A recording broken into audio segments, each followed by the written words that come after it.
And the other piece that I've been talking to folks about, because this is what I've been hearing about over and over again, is the fact that we've got to focus on small business. The majority of jobs have been lost in small business in the last couple of years, and yet at the same time the majority of new jobs are coming from small business. But the biggest challenge they have is not being able to get loans.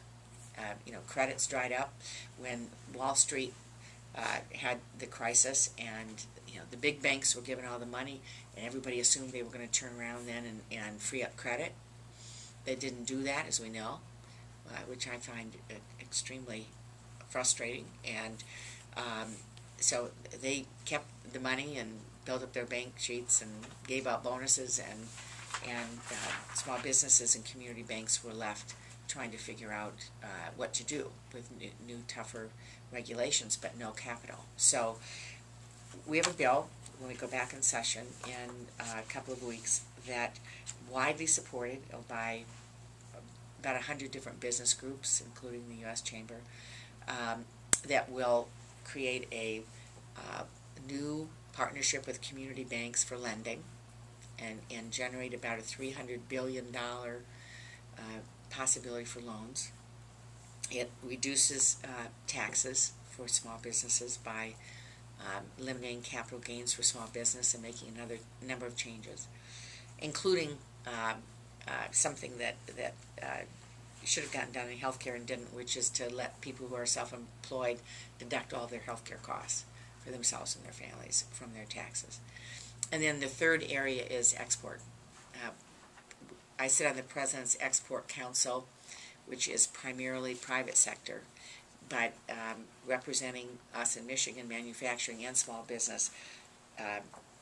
Small businesses are the ones that need the partnership, the support to be able to sell their products. A lot of people in northern Michigan, a lot of folks related to agriculture, related to other kinds of businesses that want to sell abroad but need that connection, that help to be able to do that. So the bill that we have would beef up help for small businesses to export, cut taxes, and create loans.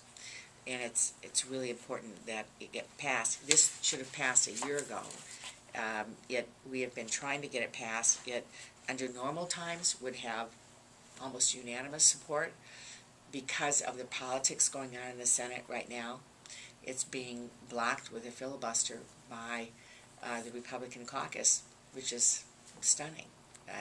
But we have now at least one Republican colleague to join us to be able to get the 60 votes necessary to overcome a filibuster. And I think probably when we get to the final bill, we'll probably see a lot of people vote for it. There's just all the politics of stopping things from getting to a vote that have gotten in the way. In the meantime, the problem is that, this is real. This is about jobs. And as I have been saying to colleagues over and over again, while we're talking about Republicans and Democrats, we ought to be talking about the United States versus China, or the United States versus Korea, or Germany, who's beating us on wind and solar. China's investing $288 million a day in clean energy manufacturing, and right now they're cleaning our clock. And it's really outrageous. So what we need to be focused on is partnering with our businesses in a global economy to create jobs, so that we're exporting our products and not our jobs.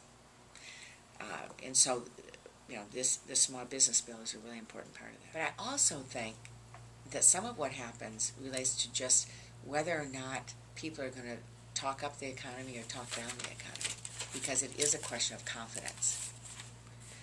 Obviously, somebody is feeling a little bit better about their situation because they're willing to come to Traverse City and they're willing to come to northern Michigan and bring the family and enjoy a vacation. That's a positive sign, and should be a positive sign in terms of confidence.